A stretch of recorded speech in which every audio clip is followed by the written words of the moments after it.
La pie, sur mon épaule, m'a dit, tu sais, je suis allé de ci, de là, et on m'a raconté l'histoire des 3 petits cochons. Et je lui ai dit, mais je la connais, l'histoire des 3 petits cochons. Et la pie m'a dit, oui, mais moi je connais la véritable histoire des 3 petits cochons.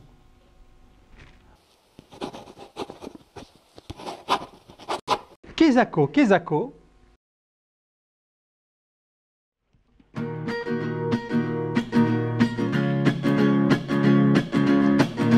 Et vous pouvez taper des mains si la musique vous plaît. Dans une ferme de Kernélis, il y avait 3 petits cochons. Dans une ferme de Kernélis, il y avait 3 petits cochons. C'est l'histoire d'une mère de ces 3 petits cochons qui vivaient dans la boue, les pieds dans la gadoue. C'est l'histoire d'une mère qui dit à ses cochons, partez à Plabennec ou encore au Folgoët. Dans une ferme de Kernélis, il y avait 3 petits cochons. Dans une ferme de Kernélis, il y avait 3 petits cochons. C'est l'histoire d'une mère de ces 3 petits cochons qui vivaient dans la boue, les pieds dans la gadoue. C'est l'histoire d'une mère qui dit à ses cochons, partez à Plabennec ou encore au Folgoët. La mère cochon donne une pièce à son premier fils et lui dit, va, pars mon fils, tu es en âge de faire ta vie, et bonne chance à toi. Premier cochon s'en va avec une pièce en poche, achète un tas de paille, se construit une cabane. Premier cochon n'a pas bien construit sa cabane, c'est un petit morphale, mange ses bottes de paille. Et le loup arrive à Kernélis. Il s'avance vers la cabane. Et le loup se retourne. Il écarte ses cuisses. Et il pète.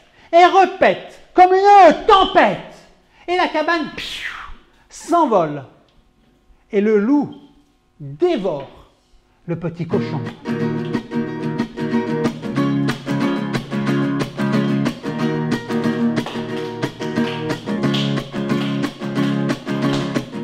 La mère dit à son deuxième fils, tiens, prends cette pièce, fais-en bon usage, tu es en âge de partir, de faire ta vie.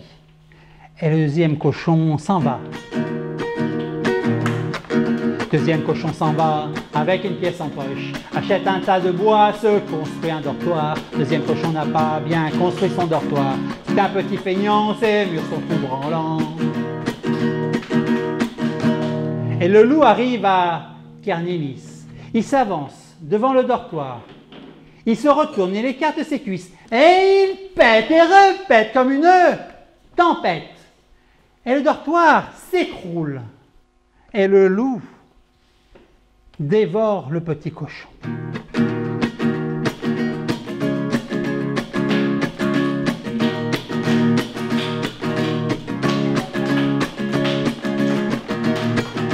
La mère cochon s'avance vers son troisième fils et lui dit, tiens une pièce, tu es en âge de partir, de faire ta vie, fais-en bon usage. Et le troisième cochon s'en va. Troisième cochon s'en va avec une pièce en poche, achète un tas de pierres, se construit une chaumière. Troisième cochon n'a pas écouté ses 2 frères, sa maison est de pierre, le loup n'entrera pas. Et le loup arrive à Kernélis, s'approche de la chaumière. Il se retourne, il écarte ses cuisses et il pète et repète comme une tempête. Mais la chaumière, elle ne s'envole pas, elle ne s'écroule pas. Alors le loup saute sur le toit, et sur le toit, il voit la cheminée. Il entre dans le conduit de la cheminée. Mais dans la maison, petit cochon fait chauffer dans sa marmite de l'eau avec des légumes. Et il a mis la marmite sur le feu de la cheminée et l'eau bout. Et quand le loup tombe du conduit de la cheminée, il tombe directement dans la marmite bouillante. Le petit cochon met le couvercle. Le loup crie au cochon, je vais te dévorer. Passe par la cheminée et tombe dans le chaudron. L'eau bout dans le chaudron, le loup est bientôt cuit. Alors petit cochon se dit, bon appétit.